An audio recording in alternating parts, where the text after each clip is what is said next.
Hello, it's Reija and it's time for another day of Vlogmas. Today I am going to be doing a Top 5 Wednesday video. Top 5 Wednesday is a Goodreads group that was originally created by Lainey from gingerreadslainey and is currently hosted and moderated by Sam from Thoughts on Tomes. Links in the description. And today's topic is most anticipated 2019 releases, and I am hyped for this topic.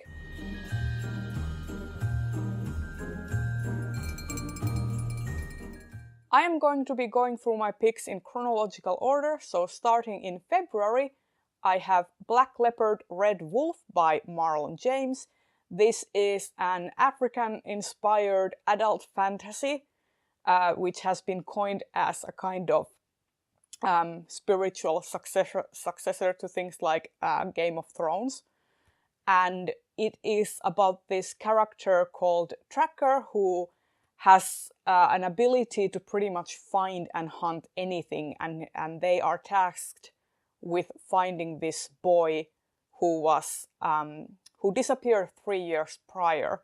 And during his journey, this character gets entangled with other characters who are after this individual, and it turns into this kind of manhunt. And what is the secret behind this boy? Who is he, and why are everyone wanting to get a piece of him? And I am just really excited about this. The cover looks amazing, and African-inspired epic fantasy. I am here for this. Moving on to March, when The True Queen by Zen Cho comes out. This is an independent sequel or a self-contained sequel to The Sorcerer to the Crown. And this is a Regency-inspired historical fiction with magical elements. And it is about these two sisters who travel from Jandabaik to the British Isles in search of a cure for a curse that is making the other sister vanish, and they are seeking out the Sorcerer Royal Prunella, who has established a school of magic for women.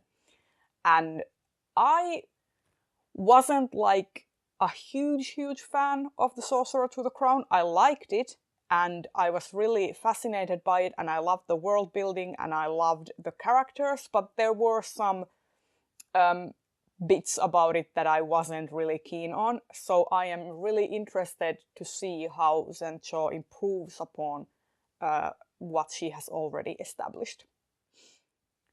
In April, Rebecca Roanhorse comes out with Storm of Locusts, a sequel to The Trail of Lightning, and once again, I wasn't the biggest fan of Trail of Lightning. I liked it, it was okay, but I wasn't like as enthusiastic as others have been.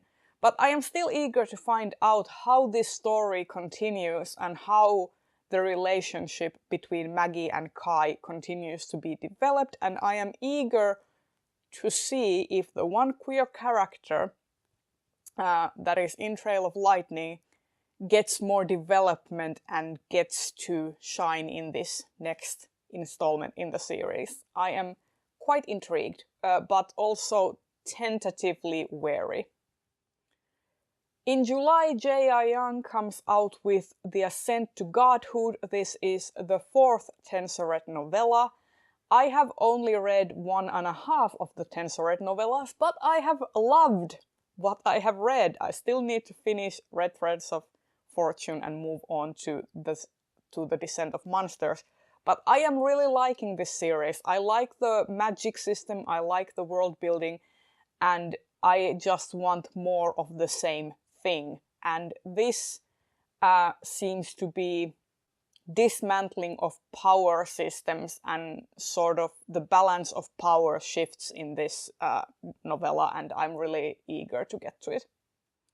And the last one that I have on my list is also coming out in July, and that is Spin the Dawn by Elizabeth Lim. This is a Chinese-inspired fantasy. It is coined as young adult fantasy with Mulan meets Project Runway. And that kind of made me really curious about it. But the synopsis doesn't really give me Project Runway vibes, but I just really liked that premise. And this is about a girl who wants to be a tailor, and her father gets called to the royal court to become a tailor, but her father is really sick, so she disguises herself as a boy and goes instead, and she has to compete against 12 other people vying for the job and make these beautiful garments for the emperor's bride-to-be. And it is supposed to have a forbidden romance in it, and I'm like, okay, what's that forbidden romance? Is it potentially queer? Maybe, maybe not. I'm intrigued. Also, gender bending. I am intrigued. Asian-inspired Chinese fantasy. I am intrigued. This has all the buzzwords for me that make me want to read it, and the cover looks amazing, so this is a high priority for me. And there you have it. Those are 5 of the most anticipated reads for 2019 that I have on my list. What are some of your most anticipated reads for 2019? Let me know in the comments, and I will see you in another video very soon. Bye bye!